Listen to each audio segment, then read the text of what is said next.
எபிரேயர் 2வது அதிகாரம் 3வது வசனம் 4வது வசனம். எபிரேயர் 2ஆம் அதிகாரம் 3ஆம் வசனம் 4ஆம் வசனம். முதலாவது கர்த்தர் மூலமாய் அறிவிக்கப்பட்டு பின்பு அவரிடத்தில் கேட்டவர்களாலே நமக்கு உறுதியாக்கப்பட்டதும் அடையாளங்களினாலும் அற்புதங்களினாலும் பலவிதமான பலத்த செய்கைகளினாலும் தம்முடைய சித்தத்தின்படி பகிர்ந்து கொடுத்த பரிசுத்த ஆவியின் வரங்களினாலும் தேவன் தாமே சாட்சி கொடுத்ததுமாயிருக்கிற இவ்வளவு பெரிய ரட்சிப்பை குறித்து நாம் கவலையற்றிருப்போமானால் தண்டனைக்கு எப்படி தப்பித்துக் கொள்வோம்? இங்க கவனிங்க, நம்முடைய தெய்வத்தினுடைய பெயர், நம்முடைய கடவுளுடைய பெயர் என்ன? சொல்லுங்க சொல்லுங்க. இயேசு. நம்முடைய தெய்வத்தினுடைய பேர், நம்முடைய கடவுளுடைய பேர் இயேசு. இயேசுன்னு சொன்னா என்ன அர்த்தம்னா ரட்சகர் என்று சொல்லி அர்த்தம். இயேசுன்னு சொல்ல என்ன அர்த்தம்? ரட்சகர் என்று சொல்லி. ரட்சிப்பை கொடுக்கிறவர், விடுதலையை கொடுக்கிறவர் என்று சொல்லி அர்த்தம். ரட்சிப்பு என்று சொன்னால் விடுதலை என்று சொல்லி அர்த்தம். ரட்சகர் என்று சொன்னால் விடுவிக்கிறவர் என்று சொல்லி. நம்முடைய ஆண்டவராகிய இயேசு கிறிஸ்து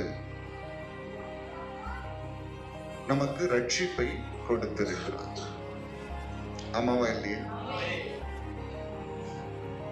எதிலிருந்தெல்லாம் நம்மை ரட்சித்து விடுதலை ஆக்கி இருக்கிறார் என்று சொல்லி பார்க்கும்போது, பாவத்திலிருந்து நம்ம என்ன பண்ணிருக்காரு? விடுதலை ஆக்கி இருக்கிறார். சாபத்திலிருந்து நம்மை விடுதலை ஆக்கி இருக்கிறார். பலவீனத்திலிருந்து நம்மை விடுதலை ஆக்கி, வியாதியிலிருந்து நம்மை விடுதலை ஆக்கி, சாத்தான் இடத்திலிருந்து நம்ம என்ன பண்ணிருக்காங்க? விடுதலை ஆக்கி, நரகத்திலிருந்து நம்மை விடுதலை ஆக்கி. ஒருவேளை பாவத்திலிருந்து நாம் விடுதலை ஆக்கப்படவில்லை என்று சொன்னால், இந்த பாவத்துக்குரிய தண்டனையை நாம் அனுபவித்திருக்க வேண்டும். பாவத்தோடவே மறைத்து தேவன் கொடுத்த நித்திய ஜீவனை இழந்து போயிருப்போம். எவ்வளவு பெரிய பாக்கியமாய் பாவத்திலிருந்து கர்த்தர் நம்மை விடுதலை ஆக்கி இருக்கிறார். சாபத்திலிருந்து நாம் விடுதலை இல்லாமல் இருந்திருப்போம் என்று சொன்னால், சாபங்கள் நம்ம என்ன பண்ணிருக்கோம்? அழித்திருக்கோம். சாபத்திலிருந்து நம்மை விடுதலை ஆக்கி நம்மை என்ன பண்ணிருக்காங்க? ஆசீர்வதித்திருக்கோம். நமக்காக சிலுவையில சாபமானார். எல்லா சாபத்தையும் அவர் என்ன பண்ணாரு? முறித்து விட்டார். எல்லா சாபங்களையும் ஆசீர்வாதமாய் மாற்றினார். ஒருவேளை சாபங்கள் இருந்திருக்கும் என்று சொன்னால், அதே சாபத்துல நம்ம என்ன பண்ணிருப்போம்? இன்னைக்கும் என்ன பண்ணிருப்போம்? வேதனைப்பட்டு கொண்டு இருப்போம். ஹல்லேலூயா. சாத்தானிடத்திலிருந்து கர்த்தர் நம்மை விடுதலை ஆக்கியிருக்கிறார். அதுதான் கொலோசியர் 1வது அதிகாரம் 13வது வசனத்தை வாசிங்க. கொலோசியர் 1:13. இருளின் அதிகாரத்தினின்று நம்மை விடுதலையாக்கி தமது அன்பின் குமாரனுடைய ராஜ்யத்திற்கு உட்படுத்தினுமாயிருக்கிற பிதாவை ஸ்தோத்தரிக்கிறோம். நல்ல கவனிங்க, அந்தகாரத்திலிருந்து நம்மை விடுதலையாக்கி. ஒருவேளை நல்ல கவனிங்க, நம்ம பிசாசினிடத்திலிருந்து விடுதலையாக்கப்படலன்னு சொல்லி இருந்தா என்ன ஆயிருக்கும்? அந்த பிசாசு நம்மை நொறுக்கி இருப்பான், பாழாக்கி இருப்பான், அழித்திருப்பான், கொன்று இருப்பான். அல்லேலூயா. கர்த்தர் என்ன பண்ணாரு? அந்தகாரத்திலிருந்து விடுதலை ஆக்கி அன்பின் குமாரனுடைய ராஜ்யத்திற்குள்ளே நம்ம என்ன பண்ணிருக்காரு? கொண்டு வந்திருக்கிறார், விடுதலை கொடுத்திருக்கிறார். அதே போல 1 பேதுரு 2ஆம் அதிகாரம் 9வது வசனத்தை வாசிங்க.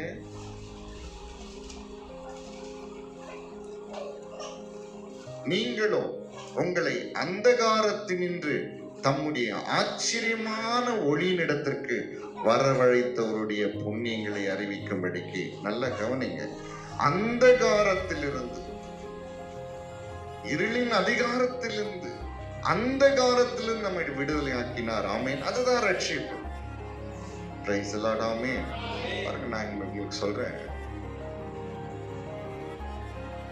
நிறைய பணத்தை எடுத்துன்னு போயிட்டு யாருக்கிட்டனா ஒருத்தருக்கு கொடுத்து, இந்த பணத்தினால என் பாவத்தை மன்னின்னு சொன்னா பாவம் மன்னிக்கப்படுமா?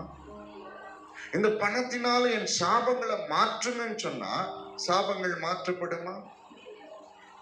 இந்த பணத்தினாலே பிசாசின் இடத்திலிருந்து என்னை விடுதலையாக்குன்னு சொன்னா விடுதலை ஆக முடியுமா? இந்த பணத்தினாலே நான் நரகத்திற்கு தப்புவிக்கப்பட வேண்டும், நான் நித்திய ஜீவனுக்கு போகணும்னு சொன்னா முடியுமா? முடியாதா? முடியாது. இல்ல ஒரு பெரிய அதிபரோ உயர்ந்த அதிகாரத்தில் இருக்கிறவங்களோ படபலம் படைத்தவங்களோ பணபலம் படைத்தவங்களோ இருக்கிறாங்கன்னு வச்சுங்களேன். அவங்க கிட்ட போயிட்டு, ஐயா என்னை பாவத்துல நீ என்னை விடுதலையாக்குன்னு சொன்னா அந்த உயர்ந்த அதிகாரத்துல இருக்கிறவங்க, அந்த அதிபராக இருக்கிறவங்க, எல்லா ஞானத்தோடு இருக்கிறவங்க, எல்லா பலத்தோடு இருக்கிறவங்க பாவத்தை மன்னிக்க முடியுமா? இல்ல சாபத்தை மாத்த முடியுமா? பிசாசு கிட்ட இருந்து விடுதலையாக்க முடியுமா? நரகத்துல இருந்து நம்மளை விடுதலை முடியாது. பணத்தினாலே ரட்சிப்பு கிடைக்காதுங்க, பலத்தினால ரட்சிப்பு கிடைக்காது, அறிவினால ரட்சிப்பு கிடைக்காது, அதிகாரத்தினால் ரட்சிப்பு கிடைக்காது. எந்த ஒரு மனிதனாலும் ரட்சிப்பை கொடுக்கவே முடியாது. யார் ஒருவருக்கு மாத்திரம் தான் கொடுக்க தெரியுமா? ஆண்டவராகிய இயேசு கிறிஸ்து மாத்திரம் தான் ரட்சிப்பை கொடுக்க முடியும். வாசிக்கலாம் அப்போஸ்தலர் 4வது அதிகாரம் 12வது வசனம். அப்போஸ்தலர் 4:12. அவராலே அன்றி வேறு ஒருவராலும் என்ன இல்லை? ரட்சிப்பு இல்லை. அவராலே அன்றி வேறு ஒருவராலும் ரட்சிப்பில்லை. நாம் ரட்சிக்கப்படும்படிக்கு வானத்தின் கீழெங்கும் மனுஷருக்குள்ளே அவருடைய நாமமே அல்லாமல் வேறே நாமம் கட்டளையிடப்படவில்லை. Price the Lord. ஆமென் சொல்லுங்களேன். இந்த உலகத்துல பாவத்திலிருந்து விடுதலையாக்கி ரட்சிப்பை கொடுக்கக்கூடியவர், விடுதலையை கொடுக்கக்கூடியவர், இங்க கவனிங்க பிரதர், கொடுக்கக்கூடியவர் ஆண்டவர் இயேசு மாத்திரமே. சாபத்திலிருந்து விடுதலை கொடுத்து நம்மை ரட்சிக்க வல்லவர் ஆண்டவர் இயேசு மாத்திரமே.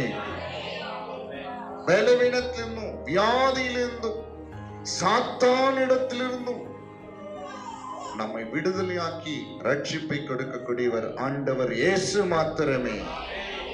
நரகத்திலிருந்து நம்மை விடுதலையாக்கி நித்திய ஜீவனுக்கு கொண்டு போ அதிகாரமுடையவர் ஆண்டவர் இயேசு மாத்திரமே. இப்படிப்பட்ட ரட்சிப்பை ஆண்டவராகிய இயேசு கிறிஸ்து நமக்கு ஒவ்வொருவருக்கும் கொடுத்திருக்கிறார். ஒருவேளை நான் உங்களுக்கு சொல்றேன், இந்த ரட்சிப்பை நாம் பெற்றுக்கொள்ளவில்லை என்று சொன்னால், இந்த ரட்சிப்பு நமக்கு இல்லை என்று சொன்னால், இந்த நாளில் இங்க இருக்கிற ஒருத்தரும் உயிரோடு இருந்திருக்க முடியாது. ஒருத்தரும் இந்த நாளில் இங்க இருக்கிறவங்க யாருமே உயிரோடு இருந்திருக்க முடியாது. பாவத்திலே, சாபத்திலே, பலவீனத்திலே, வியாதியிலே, பிசாசின் பிடியிலே அழிந்து போயிருப்போம், நிர்மூலமாயிருப்போம். இன்னைக்கு அவமானங்களும் கண்ணீரும் போராட்டங்களும் பலவீனங்களும் பாடுகளும் தோல்விகளும் எதனால மாற்றப்பட்டது? தேவன் கொடுத்த ரட்சிப்பினால மாற்றப்பட்டது. அவர் நம்மை விடுதலை ஆக்கினதுனாலே நம் கண்ணீர் யாவும் துடைக்கப்பட்டது, அவமானங்கள் யாவும் மாற்றப்பட்டது, பலவீனங்கள் எல்லாம் என்னாச்சுங்க? ஒன்றுமில்லாமல் போனது ஆண்டவராகிய இயேசு கிறிஸ்துவின் நாமத்தினாலே. ஹல்லேலூயா, ஹல்லேலூயா. இன்னைக்கு நான் சொல்றேன் பாருங்க, இன்னைக்கும் உங்க ஒவ்வொருவர்கிட்டையும் பாவம் கிட்ட வந்து தட முடியலையே. காரணம் என்ன தெரியுமா? கர்த்தர் கொடுத்த ரட்சிப்பு. சாபம் கிட்ட வந்து உங்களை சாபமாக்க முடியலையே. காரணம் தெரியுமா? கர்த்தர் கொடுத்த ரட்சிப்பு.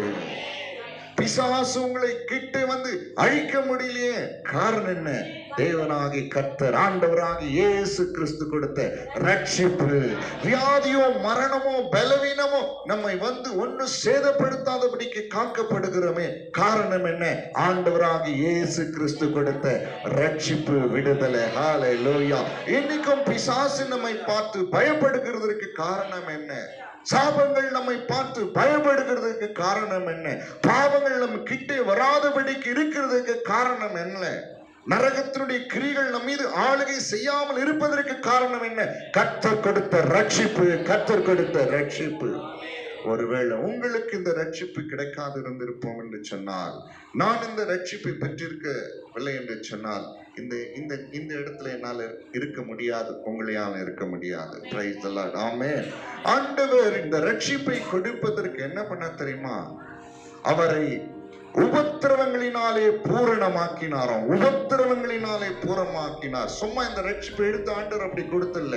பாவத்துக்குரிய தண்டனை அவர் சிலுவையிலே என்ன பண்ணாருங்க? அனுபவித்து அதற்குரிய விடுதலை கொடுத்தார்.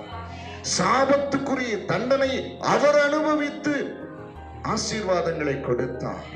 பலவீனத்துக்குரிய, வியாதிக்குரிய எல்லா கஷ்டங்களையும், சிலுவையிலே உபத்திரவங்களையும் பூரணப்படுத்தும்படியாய் தன்னை ஒப்பு கொடுத்து இந்த ரட்சிப்பை உங்களுக்கும் எனக்கும் கொடுத்திருக்கிறார்.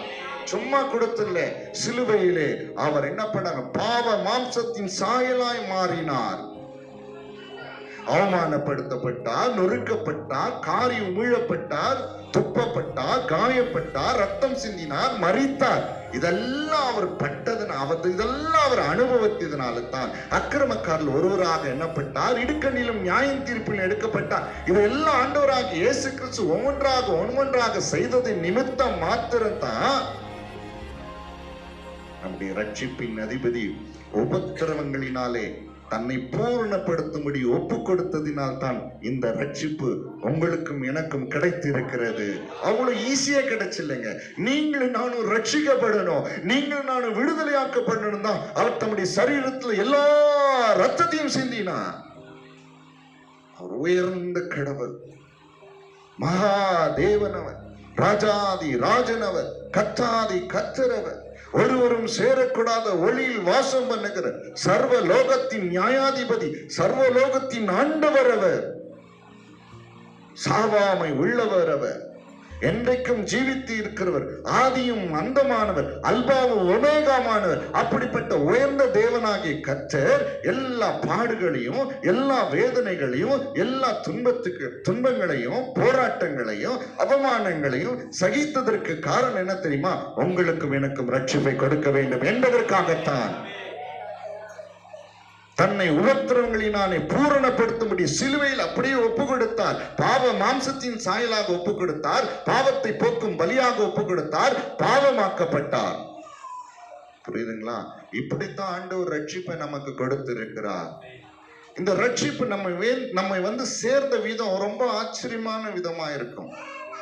எங்கேயோ ஒரு இடத்துல கண்ணீரில் இருந்திருப்போம், கஷ்டத்தில் இருந்திருப்போம், தோல்வியில் இருந்திருப்போம், பாரத்தில் இருந்திருப்போம், தவிப்பில் இருந்திருப்போம், பாடுகள் மத்தியில் இருந்திருப்போம், பலவீனத்தின் மத்தியில் இருந்திருப்போம், மரணத்தின் பிடியில் இருந்திருப்போம், பாவத்தில அப்படியே உழன்று அடுத்த ஸ்டெப்பு மரணம்தான் என்ற நிலையில் இருந்திருப்போம். அந்த நேரங்களெல்லாம் கர்த்தர் நம்மை வந்து சந்தித்தார். அவமானப்பட்ட வேலையில, கண்ணீர் விட்ட வேலையில, தனிமையான வேலையில, எல்லாவற்றையும் இழந்த வேலையில, ஐயோ ஒன்றுமே இல்லையே, என்னுடைய வாழ்க்கை முடிய போகிறது, இனி என்ன செய்ய போகிறது கலக்கமான நேரத்துல கர்த்தர் நம்மளை வந்து சந்தித்தார். சந்தித்து ரட்சிப்பை பூரணப்படுத்தினார், ரட்சிப்பை தெளிவுபடுத்தினார். அவருக்கு ஆசை, இப்படியே என் பிள்ளைகளை விட்டா கண்ணீர்ல செத்து போயிடுவாங்களே, பாவத்துல செத்து போயிடுவாங்களே, அவமானத்துல செத்து போயிடுவாங்களே, வியாதியில மறைச்சு போயிடுவாங்களே, துன்பத்திலே, பாடுகள் மத்தியிலே, தோல்வியின் மத்தியில அவங்க என்ன பண்ணுவாங்க?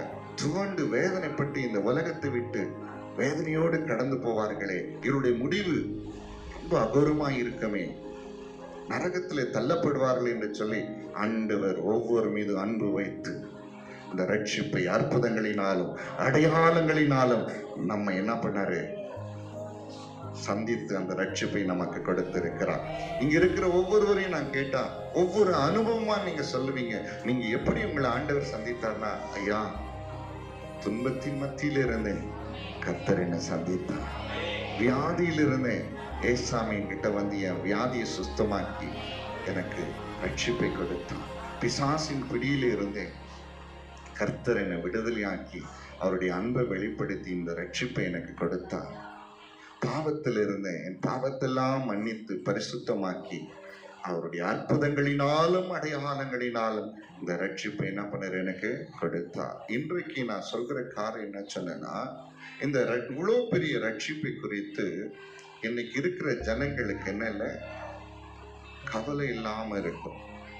அதுதான் பயம். அதுதான் வேதம் சொல்லுது, இப்படிப்பட்ட பெரிய ரட்சிப்பு, இந்த ரட்சிப்பு பூரணப்பட்டாதான், இந்த ரட்சிப்பை நாம் காத்து கொண்டாதான் நித்திய ஜீவனுக்கு கடந்து போக முடியும். நல்ல கவனிச்சு, ஆண்டவர் கொடுத்திருக்கிற இந்த ரட்சிப்பை நாம் காத்து கொள்ளணுமா? இந்த ஆண்டவர் கொடுத்த இந்த ரட்சிப்பு நம்முடைய வாழ்க்கையில பூரணப்படுமா? இன்னைக்கு அநேக மக்கள் ஆண்டவரிடத்துல வர்றாங்க, தேவன் அவர்கள் பாவங்களை மன்னிக்கிறார், சாபங்களை மாற்றுகிறார், வியாதியை குணமாக்குறார், அவர்களை மீட்டெடுக்கிறார், கொஞ்ச காலத்துல அவர்கள் என்ன பண்றாங்க, அதை குறித்து கவலை இல்லாம பின்மாற்றம் அடைந்து தேவனை விட்டு விலகி போய் விடுகிறார்கள். சிலருக்கு ஞாயிற்றுக்கிழமை தான் வேதாகமத்தை எடுக்கணும்னே தோணும். சிலர் தேவனை ஆராதிக்க மறந்துடுறாங்க. இன்னைக்கு இருக்கிற உலகத்துல இருக்கிற அநேக மக்கள், கிட்டத்தட்ட 99% மக்கள் இந்த ரட்சிப்பு கர்த்தர் எனக்கு கொடுத்திருக்கிறார், இதனுடைய மேன்மை பெரியதாயிற்று, இது இல்லைன்னு சொன்னா, இந்த ரட்சிப்பு பூரணப்படவில்லை என்று சொன்னால் நான் பரலோகத்துக்கு போக முடியாது. எவ்வளவு நல்ல ஆண்டவர், இந்த ரட்சிப்பு எனக்கு கிடைக்கலன்னா பாவம் என்னை கொன்றிருக்குமே, அவமானப்படும்படி செய்திருக்குமே, சாபம் என்னை நிர்மூலமாக்கி இருக்குமே, பிசாசனை வேதனைப்படுத்தி அழித்திருப்பானேன்னு சொல்லி இன்றைக்கு அநேகமாயிரம் மக்கள் அந்த ரட்சிப்பை குறித்து அக்கறை இல்லாமல் கவலை இல்லாமல் இருக்கிறாங்க. இந்த ரட்சிப்பை மாத்திரம் கர்த்தர் உங்களுக்கும் எனக்கும் கொடுக்கலன்னா இந்த நொடியில நீங்களும் நானும் இங்கே உட்கார்ந்திருக்க மாட்டோம். நம்முடைய உள்ளம் எப்பொழுதுமே அந்த ரட்சிப்பை நினைத்து ஸ்தோத்திரம் பண்ணிட்டே இருக்கணும். ஐயோ ஆண்டவரின் பாவங்களை மன்னித்து என்னை பரிசுத்தமாக்கினதினாலே தண்டனை இல்லாத ஒரு வாழ்க்கையை வாழ்ந்து மேன்மையாய் இருக்கிறேனே என்று சொல்லி ஆண்டவரை துதிக்கணுமே. ஆண்டவரின் சாபங்கள் எல்லாம் அவர் மீது ஏற்றுக்கொண்டு எனக்காக சாபமானதினாலே ஒரு சாபம் கூட என் வாழ்க்கையில நிறைவேறாம எல்லாம் நிர்மூலமாக்கப்பட்டு நான் ஆசீர்வாதமாய் இருக்கிறேனே, நான் துதிக்கிற ஆண்டவர். வியாதி பலவீனத்து கர்த்தர் என்னை விடுதலை ஆக்கினாரே, இன்னைக்கு சுகத்தோடு வாழும்படி செய்திருக்கிறாரே என்று சொல்லி நம்முடைய உள்ளங்கள் எப்போதும் ஆண்டவர் என்ன பண்ண ஸ்தோத்திரம் பண்ணிட்டே இருக்கணும். பிசாசுக்கு சாதாரணமானவன் கிடையாது. அவன் பொல்லாங்க, பலவீனப்படுத்துகிறவன், நொறுக்குகிறவன், வேதனைப்படுத்துகிறவன், எல்லாவற்றையும் இழந்து போக செய்கிறவன். அவனிடத்திலிருந்து ஆண்டவரே என்னை விடுதலை ஆக்கினீரே, இருளின் அதிகாரத்திலிருந்து விடுதலை ஆக்கி உம்முடைய ராஜ்யத்துல என்ன சேர்த்தீங்களா ஆண்டவரை, துதிக்கணும், ஆராதிக்கணும், மகிமைப்படுத்தணும் ஆண்டவரை. இன்றைக்கு இந்த ரட்சிப்பை குறித்து நம்ம என்ன பண்ணல, கவலை இல்லாம இருக்கிறோம். இன்னைக்கு நம்முடைய கவலை எல்லாம் எதை குறித்து தெரியுமா இருக்குது? சாப்பாட்டு மேலையும், துணி மேலையும், பணத்து மேலையும், சரிங்களா, இந்த உலகத்தின் நாஸ்திகள் மேலதான் இருக்கிறது. நான் உங்களுக்கு சொல்றேன், ஒரு பெரிய பணக்காரன் கோடி கோடியா பணம் சேர்த்து வச்சு அவன் ரட்சிப்பு இல்லாம இந்த உலகத்துல கடந்து போவானால் என்ன பிரயோஜனம்? அதனால்தான் சரிங்களா ஆண்டவர் சொல்றாருல, மனுஷன் உலகம் முழுவதையும் ஆதாயப்படுத்தி கொண்டாலும் தன் ஜீவனை நஷ்டப்படுத்தினால் அவனுக்கு லாபம் என்ன? உலகம் முழுசும் நீ எல்லா ஆஸ்திகளை வாங்கி போட்டு அந்தஸ்தா இருந்து மேன்மையான காரியங்கள் நீ வாழ்ந்து சுகமோகமா வாழ்ந்து உனக்கு ரட்சிப்பு கிடைக்கலன்னா என்ன பிரயோஜனம்? ஒரு பிரயோஜனமே இல்லையே. இன்னைக்கு அநேக மக்கள் கேட்கிற காரியம் என்ன தெரியுமா? நான் தேவனிடத்துல வந்திருக்கிறேன், கர்த்தர் எனக்கு என்ன செய்திருக்கிறார்? ஆண்டவர் உன்னை ரட்சித்து இருக்கிறாரே. பணத்தினாலே செய்ய முடியாது, பலத்தினாலே செய்ய முடியாது, அறிவினாலே செய்ய முடியாது, ஆற்றலினாலே செய்ய முடியாது, எந்த மனுஷ சக்தியாலும் செய்ய முடியாது, இந்த உலகத்தில் எந்த சக்தியாலும் செய்ய முடியாததை ஆண்டவர் உனக்கு எனக்கு செய்திருக்கிறாரே. இன்னைக்கு அநேகருக்கு கேள்வி, நான் வந்திருக்கிறேன், கர்த்தரை நேசித்திருக்கிறேன், கர்த்தரை தொழுது கொண்டு இருக்கிறேன், தெய்வமா ஏற்றுக்கொண்டு இருக்கிறேன், கர்த்தர் எனக்கு என்ன செய்திருக்கிறார்? மேன்மையான பெரிய ரட்சிப்பை கொடுத்திருக்கிறாரே. ஹல்லேலூயா. பணத்தை வச்சுட்டு ரட்சிப்பை பெற முடியுமா? பணத்தை வச்சுட்டு ஆசீர்வாதத்தை பெற முடியுமா? ஆஸ்தி அந்தஸ்தை வச்சு, ஞானத்தை வச்சு, பலத்தை வச்சு, அழகை வச்சு சாத்தான்கிட்ட இருந்து விடுதலை பெற முடியுமா? முடியாது. எனக்கு பரலோகம் வேணும், நான் 1 லட்சம் ரூபாய் தரேன், எனக்கு பரலோகத்துல கொண்டு போய் சேர்த்துருவா முடியுமா? முடியாது. ஆண்டவராகிய இயேசு கிறிஸ்துவினால தான் இப்படிப்பட்ட மேன்மையும் ஆசீர்வாதங்களை நாம் பெற்றிருக்கிறோம். எப்பொழுதுமே நம்முடைய உள்ளம் ஒன்றை குறித்து தேவனை நன்றி சொல்லும்படியா இருக்கணும். அது என்ன தெரியுமா? கர்த்தர் எனக்கு ரட்சிப்பை கொடுத்திருக்கிறார், கர்த்தர் என்னை ரட்சித்திருக்கிறார். இதை சொல்லி சொல்லி ஆண்டவரை மகிமைப்படுத்தும் போது எவ்வளவு சந்தோஷமா இருக்கும் தெரியுமா? நம்ம என்ன பண்றோம், அதனுடைய மேன்மை என்ன பண்றோம், மறந்து விடுகிறோம். நல்ல கவனிங்க, அது எவ்வளவு பெரியதுன்னு சொல்லி மறந்து விடுகிறோம். பாருங்க, நல்ல கவனிங்க. ஒரு பழமொழி உண்டு, சரிங்களா? கழுதைக்கு தெரியுமா, கற்பூர வாசனை. பன்னிக்கு முன்னாடி முத்த போடாத. முத்து விலையேற பெற்றது. பன்னிக்கு முன்னாடி முத்த போட்டா என்ன நினைக்காது? சொல்லுங்க, என்ன நினைக்கும்? அது எதுதான் விருப்பமா பண்ணும்? அதுக்கு எதுதான் விருப்பம்? முத்தா இல்ல வேற ஒண்ணா? சொல்லுங்க, முத்தா வேற ஒண்ணா? அந்த விலையேற பெற்றது போடும்போது அதுக்கு தெரியாது. அதுக்கு எது தெரியுமா விலையேற பெற்றது? எது விலையேற பெற்றது? அதுக்கு பன்னிக்கு எதுங்க பிடிக்கிறோம்? சொல்ல மாட்டேங்கிறீங்க. அதுக்கு பிடிச்சதெல்லாம் மனுஷ கழிவுதான் அதுக்கு ரொம்ப பிடிக்கும். ஆனா முத்துக்கு என்ன? முத்தை பத்தி அது போட்டா என்ன பண்ணாது? பிடிக்காது. இன்னைக்கு நான் சொல்றேன் பாருங்க, நம்ம சொல்றோம் இல்ல, மேன்மையானது, மகத்துவமானது, ஆராய்ந்து முடியாதது, அறிவு கெட்டாதது, ஆச்சரியமானது, விலை மதிப்பற்றது எது தெரியுமா? நம்முடைய ரட்சிப்பு. ஹல்லேலூயா. இந்த ரட்சிப்பு இருந்தாதான் பரலோகத்துல என்ட்ரு ஆக முடியும், தேவனை ஆராதிக்க முடியும், தேவனோடு உறவாட முடியும், தேவனோடு ஐக்கியம் கொள்ள முடியும், எல்லா நன்மைகளும் அனுபவித்து ஆசீர்வதிக்கப்பட முடியும். Price the Lord. கரங்களை உயர்த்தி இப்ப சொல்லுங்க, இது சின்ன ரட்சிப்பா பெரிய ரட்சிப்பா? ஹல்லேலூயா. அதை நாம என்ன பண்ண? காத்து கொள்ளணும்.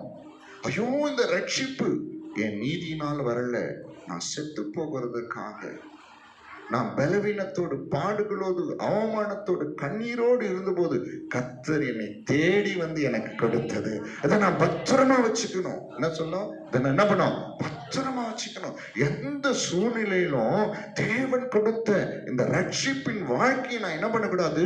இழந்து போக கூடாது. ரொம்ப கரிசனையா நான் உங்களுக்கு சொல்றேன் பாருங்க, இந்த ரட்சிப்பு நம்மை விட்டு போயிடுச்சுன்னா, இந்த ரட்சிப்பை நாம் காத்து கொள்ளலைன்னா என்ன தெரியுமா ஆகும்? திரும்ப பிசாசு நமக்குள்ள வந்துடும், திரும்ப பாவம் நமக்குள்ள வந்துடும், திரும்ப சாபம் நமக்குள்ள வந்துடும், பலவீனம், வியாதி எல்லாமே உள்ள வந்துடும். ஏன்னா அங்க என்ன இல்லை? ரட்சிப்பு பூரணப்படலை. ரட்சிப்பை நம்ம உதாசீனப்படுத்திடும், ரட்சிப்பை நம்ம அங்கீகரிக்காம போறோம், ரட்சிப்பை அலட்சியப்படுத்துறோம், ரட்சிப்பை அற்பமா என்றோம். இல்லை, நீங்க நினைச்சீங்க என் ஆண்டவர் என்னைக்கு சந்தித்தாரு, அன்னில இருந்து இன்னி வரலும் ரொம்ப பயத்தோடு இந்த ரட்சிப்பை நான் காத்துட்டு வரேன். ஆண்டவரே, நீர் இல்லைன்னு சொன்னா நான் செத்து போயிட்டு இருப்பேன். ஆண்டவரே, நீர் என்னை சந்திக்கலைன்னா, நீ எனக்கு ரட்சிப்பு கொடுக்கலைன்னா, நீ என்னை விடுதலை ஆக்கி இல்லைன்னா நான் அழிஞ்சி நிர்மலமாய் ஒன்றுமில்லாம போயிருப்போம். ஆண்டவரே, ஹல்லேலூயா. அத்தனை ரொம்ப எப்பவுமே இதுக்கு நான் ஆண்டவருக்கு நன்றி சொல்லுவேன். எப்பொழுதுமே ஆண்டவரை துதிப்பேன், ஆண்டவரை ஆராதிப்பேன். இந்த ஊழியத்தினுடைய நோக்கம் என்ன தெரியுமா? நீங்க ஒவ்வொருவரும் தேடி வந்து கர்த்தர் உங்களுக்கு இந்த ரட்சிப்பை கொடுத்திருக்கிறார். நீங்க பத்திரமா பூரணப்படுத்தும்படியா, காத்து கொள்ளும்படியா எப்பொழுதுமே இருக்கணும் தேவ பிள்ளையே. நீ பாருங்க, இங்க இருக்கிற வெளிச்சம் போயிடுச்சுன்னா உள்ள என்ன தெரியுமா வரும்? இருள் வரும். நீங்க இருளை கூப்பிடவே தேவை கிடையாது, அப்படியே உள்ள வந்துடும். உள்ள வந்துச்சுன்னா 1 மடங்கா வராது, 7 மடங்கா வருமா? எத்தனை மடங்கு வரும்? 7 மடங்கா வரும். இல்லப்பா, எப்பவுமே இந்த ரட்சிப்பின் ஒளி என்னோடு கூட இருக்கணும். என்கிட்ட இருக்கிற உங்களுடைய ஒளியானது இருளில பிரகாசிக்கிறது, இருளானதை பற்றி கொள்கிறதுலப்பா. இந்த வெளிச்சம் என்னை விட்டு போயும் சொன்னா இருள் என்னை வந்து கவி கொள்ள ஆண்டவர். இன்னைக்கு யாருக்குமே ஆண்டவர் சொல்றாரு, இதை பத்தி கவலை இருக்க மாட்டேங்குது, இதை பத்தி அக்கறை இருக்க மாட்டேங்குது, இது எவ்வளவு முக்கியமானு சொல்லி அவங்க என்ன பண்ண மாட்டேங்கிறாங்க, அதை உணர மாட்டேங்கிறாங்களே. ஏதோ ஒரு சாதாரண மனுஷனுக்கு கொடுக்கிற மரியாதை கூட என் ரட்சிப்புக்கு கொடுக்க மாட்டேங்கிறாங்களே. இந்த ரட்சிப்பு தானே அவங்க பாவங்களை மன்னித்து விடுதலை ஆக்கி, நான் கொடுத்த இந்த ரட்சிப்பு தானே சாபமில்லாத வாழ்க்கை கொடுத்திருக்கிறது. நான் கொடுத்திருக்கிற ரட்சிப்பினாலே பாதுகாக்கப்படுகிறார்கள். நான் கொடுத்த இந்த ரட்சிப்பினால் தானே சத்ருவானவன் தொடாமல் பயந்து நிற்கிறான் என்கிற அந்த உணர்வு இல்லாமே இந்த உலகம் இந்த ரட்சிப்பை குறித்து கவலையற்றதா இருக்கிறது. இன்னைக்கு நான் உங்களுக்கு சொல்றேன், இல்லாண்டவரை இந்த ரட்சிப்பு எந்த காலத்தில் நான் இழந்து போக மாட்டேன். நான் உனக்கு சொல்றேன், இந்த ரட்சிப்பு நம்ம விட்டு போயிடுச்சுன்னா திரும்ப வராது தெய்வ பிள்ளையே, திரும்ப வராது, திரும்ப வராது, திரும்ப வராது. ஆண்டவர் வேதனையோடு, துன்பத்தோடு, பாரத்தோடு உங்களோடு பேசுற, காத்துக்கொள் என் பிள்ளையே. இதற்கு நான் ஒரு பெரிய விலையை கொடுத்தேன். இந்த ரட்சிப்பை உங்களிடத்தில் வந்து சேர்ப்பதற்காக, ரட்சிப்பின் அதிபதியாகிய நான் உபத்திரவங்களினாலே என்னை பூரணமாக்கினேன். உனக்காக நொறுக்கப்பட்டேன், காயப்பட்டேன், அவமானப்படுத்தப்பட்டேன், நொறுக்கப்பட்டேன், மரணத்திலே நாத்துமாவை ஊற்றினேன், அக்கிரமக்கால் ஒருவராக எண்ணப்பட்டேன், பாவ மாம்சத்தின் சாயலாய் மாறினேன், பாவத்து போக்கும் பலியாகவும் பாவத்தை சுமந்து தீர்க்கிறவராகவும் இந்த உலகத்திலே உனக்காக, எனக்காக, உங்களுடைய ரட்சிப்புக்காக, என்னுடைய ரட்சிப்புக்காக கர்த்தர் செய்த மாபெரும் தியாகமாய் இருக்கிறது. அவர் சிலுவையிலே அவமானத்தை எண்ணாம சகித்து கொண்டார், இந்த ரட்சிப்பை உங்களுக்கும் எனக்கும் கொடுப்பதற்காக. இந்த ரட்சிப்பு நம்மை விட்டு கடந்து போகும்படியாக, நம்மிடத்தில் நிலைத்திருக்காதபடிக்கு அனுதினமும் பிசாசு போராடுவார்.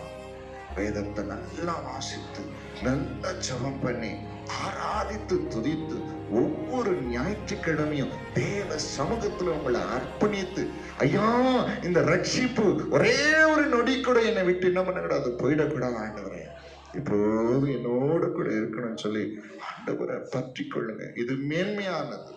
ஒரு மனுஷனால, உலக மனுஷனால, அதிகாரத்தினால, படபலத்தினால, பணத்தினால கிடைக்க முடியாது, கிடைக்க கூடாது. ஆண்டவராக இயேசு கிறிஸ்துவினால் மாத்திரமே கிருபையாய் இந்த ரட்சிப்பு கிடைத்திருக்கு. நீங்கள் கிருபையை கொண்டு ரட்சிக்கப்பட்டீர்கள். இது உங்களால் ஆனதல்ல, இது தேவனுடைய ஈவு. வாசிங்க எபேசியர் 2வது அதிகாரம் 4வது வசனம் 5வது வசனம். தேவனோ இரக்கத்தில் ஐஸ்வர்யம் உள்ளவராய் நம்மில் அன்பு கூர்ந்த தம்முடைய மிகுந்த அன்பினாலே அக்கிரமங்களில் மரித்தவர்களாயிருந்த நம்மை கிறிஸ்துவுடனே உயிர்ப்பித்தார். கிருபையினாலே ரட்சிக்கப்பட்டீர்கள். ஹல்லேலூயா. அதுல 8வது வசனம், கிருபையினாலே விசுவாசத்தை கொண்டு ரட்சிக்கப்பட்டீர்கள். இது உங்களால் உண்டானதல்ல, இது தேவனுடைய ஈவு. சத்தமா சொல்லுங்க. கடவுளுடைய ஈவு. கடவுள் கொடுத்திருக்கிற இரக்கம். என் பிள்ளைக்கு ரட்சிப்பு கொடுக்கலன்னா பாவம் அடிச்சிடும், சாபம் அடிச்சிடும், மரணம் அடிச்சிடும், வியாதி அடிச்சிடும், பிசாசு அடிச்சிடும். ஆனால் என் பிள்ளைகளுக்கு ஈவாய் நான் கொடுக்கிற இந்த ரட்சிப்பு, ஹல்லேலூயா, இலவசம்தான், ஆனால் விலையேற பெற்றது. தெரியுமா? அதை ஆண்டவர் நம்மை தேடி வந்து கொடுத்து நமக்கு ஆசீர்வாதத்தையும் இரக்கத்தையும் கொடுத்திருக்கிறார். அது குறித்து எப்போதுமே நமக்கு கவலை இருக்கணும். ஐயோ, இந்த ரட்சிப்பை நான் பத்திரப்படுத்தணும், இந்த ரட்சிப்பை நான் இழந்து போகக்கூடாது. சத்துரு போராடுவான், ஒவ்வொரு நொடியும் போராடுறான். இந்த ரட்சிப்பை உங்களை விட்டு பிரிக்க வேண்டும் என்பதற்காக இடம் கொடுத்துறாங்க. அந்த ரட்சிக்கப்பட்ட ஜனம்தான் பரலோகத்தில் சேர்க்கப்பட முடியும். ரட்சிக்கப்பட்ட ஜனங்களுக்கு தான் நித்திய ஜீவன். ரட்சிப்பை காத்துக்கொள்கிறவர்கள் தான் தேவனை ஆராதிக்க முடியும். ரட்சிப்பை காத்துக்கொள்கிறவர்கள் தான் தேவனோட ஐக்கியம் கொள்ள முடியும். ரட்சிக்கப்பட்ட ஜனங்களை பிசாசோ வேதனையோ துன்பமோ பார்க்கும்போது ஓடிடும், சூனியங்கள் ஓடிடும், மந்திரங்கள் ஓடிடும். ஹல்லேலூயா, ஹல்லேலூயா. அதை மேன்மையா எண்ணுங்க, அற்பமா எண்ணாதீங்க. அது விலையேற பெற்றது. நம்முடைய ஞானத்தினால நமக்கு கிடைக்கல, அது நம்முடைய பரிசுத்தத்தினால கிடைக்கல, நம்முடைய நீதினாலே கிடைக்கல. ஆண்டவர் வைத்த அன்பு, மிகுந்த அன்பினாலே நமக்கு கிடைத்தது. சத்தமா சொல்லுங்க, மிகுந்த அன்பினாலே நமக்கு, மிகுந்த அன்பினாலே கிடைத்தது. நான் சொல்றேன் பாருங்க, நான் உங்களுக்கு சொல்றேன், அந்த ரட்சிப்பை உதாசீனப்படுத்துவது, ரட்சிப்பை அற்பமா என்று, ரட்சிப்பை அசட்ட பண்றது, ஆண்டவர் என்ன பண்ணுவாரா தெரியுமா? தண்டிப்பார். ஆண்டவர் என்ன பண்ணாரு? தண்டிப்பார். அந்த தண்டனை ஒரு மனுஷன் என்ன பண்ண முடியாது, தப்ப முடியாது. வாசிக்கலாம், எபிரேயர்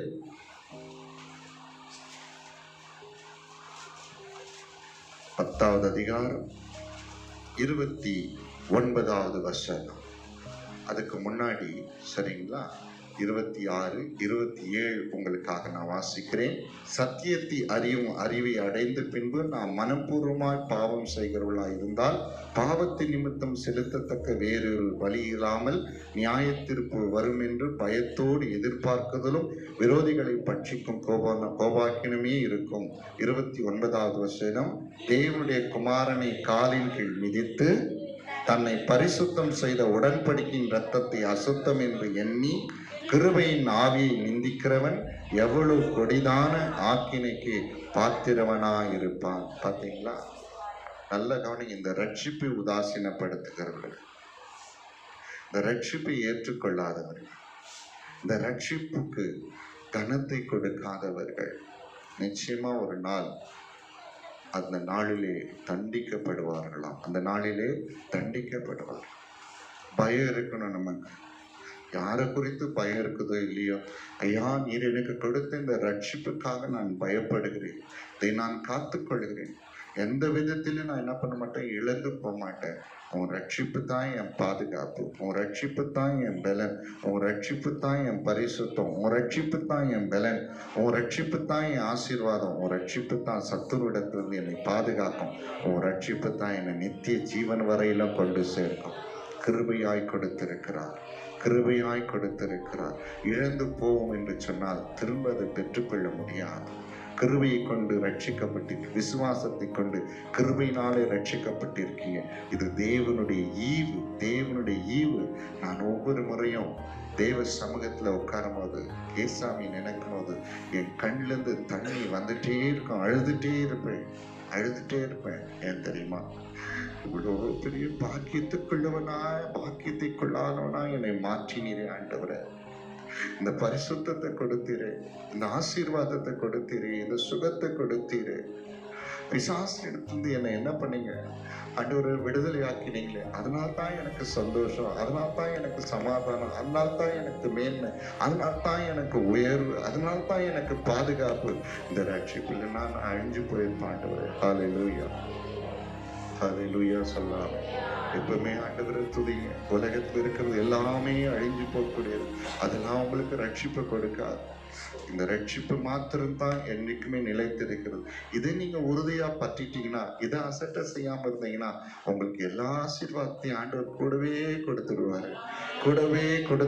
இந்த ரட்சிப்பை மாத்திரம் உறுதியா பற்றி கொண்டு, இந்த ரட்சிப்பு கரைப்படாதபடிக்கு, இந்த ரட்சிப்பு தீட்டுப்படாதபடிக்கு, இந்த ரட்சிப்பு எந்த விதத்திலும் நம்ம விட்டு கடந்து போகாதபடிக்கு பத்திரமா நீங்க பாதுகாத்து சொன்னீங்கன்னா, உங்க வாழ்க்கையில ஆசீர்வாதங்கள் எவ்வளவு தெரியுமா புரண்டோடும். ஏன்னா மேன்மையான ஒன்றை நீங்க பத்திரப்படுத்திட்டீங்கன்னு சொன்னா, ஒன்றுமில்லாத இந்த உலகத்துல அழிகிறது எல்லாம் உங்களுக்கு ஆண்டவர் கூட கொடுக்க. நீங்க எதற்கும் கவலைப்பட தேவையில்லை. பெருசு ஒன்னே ஒன்று, தேவையானது ஒன்னே ஒன்று, மராத்தியாக்கர். நம்ம அது நம்மை விட்டு எடுப்படாத நல்ல பங்காய் நம்முடைய ரட்சிப்பு இருக்கிறது.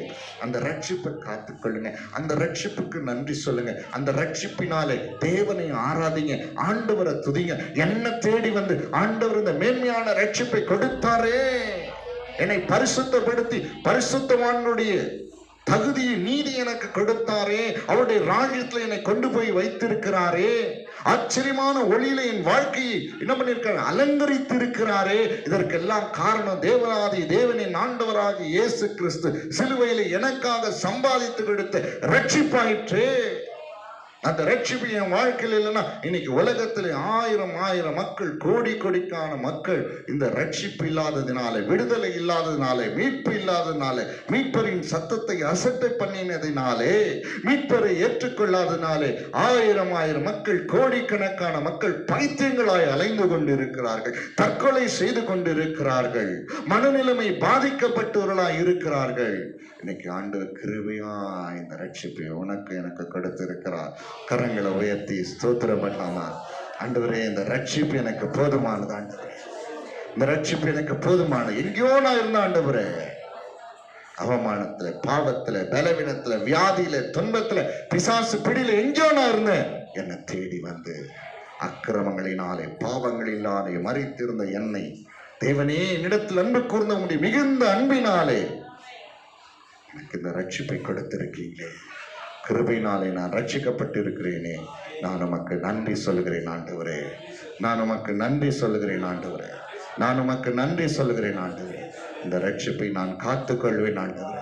இந்த ரட்சிப்பை அலட்சியம் பண்ண மாட்டேன் ஆண்டவரே. இந்த ரட்சிப்பை மேன்மைப்படுத்துவேன் நான்.